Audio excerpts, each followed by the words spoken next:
Hi friends, welcome to my channel. இந்த வீடியோவில் நம்ம வந்து பச்சை பயிர் வச்சு ஒரு தோசை நம்ம வந்து ஹெல்த்தியான ஒரு பச்சை பயிர் தோசை எப்படி ரெடி பண்ணலான்னு தான் பார்க்க போகிறோம்.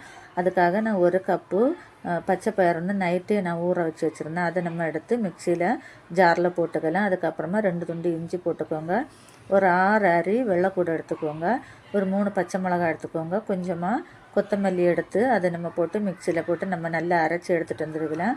அரைச்சிட்டு வந்ததுக்கப்புறமா இந்த மாதிரி பாத்திரத்தில் விட்டுக்கோங்க. பாத்திரத்தில் விட்டுட்டு உப்பு போட்டு நல்லா கலக்கிக்கோங்க.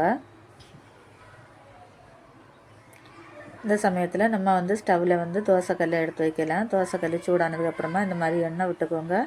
எண்ணெய் சூடானதுக்கப்புறமா இப்போ வந்து நம்ம தோசை மாவு விடுவோம் பாருங்கள், அதே மாதிரி இந்த மாதிரி ஒரு கரண்டி மாவு எடுத்து இந்த மாதிரி விட்டுக்கோங்க. விட்டு பரத்தி எடுக்கலாம். இப்போ வந்து நம்ம அந்த சைடு சென்டரில் எல்லாம் நம்ம வந்து ஆயில் விட்டுக்கலாம். இப்போ வந்து வேகட்டும். இந்த தோசைக்கு வந்து கார சட்னி வச்சு நம்ம சாப்பிட்டோன்னா நல்லா டேஸ்ட்டாக இருக்கும். நீங்களும் இதே மாதிரி ட்ரை பண்ணி பாருங்கள்.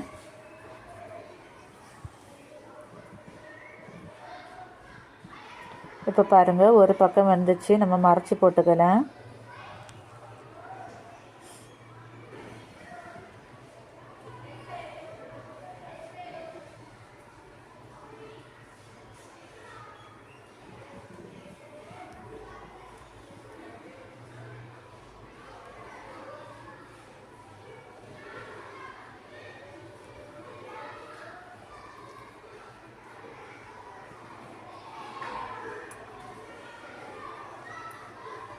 இப்போ பாருங்கள், தோசை வந்துச்சு, நம்ம எடுத்துக்கலாம். இப்போ அடுத்தது மாவை விட்டுக்கோங்க.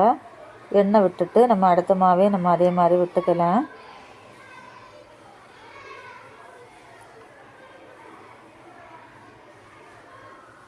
விட்டு இந்த மாதிரி பரத்தி எடுத்துக்கோங்க. பரத்தி எடுத்துட்டு நம்ம சைடில் எல்லாம் எண்ணெய் விட்டுக்கலாம்.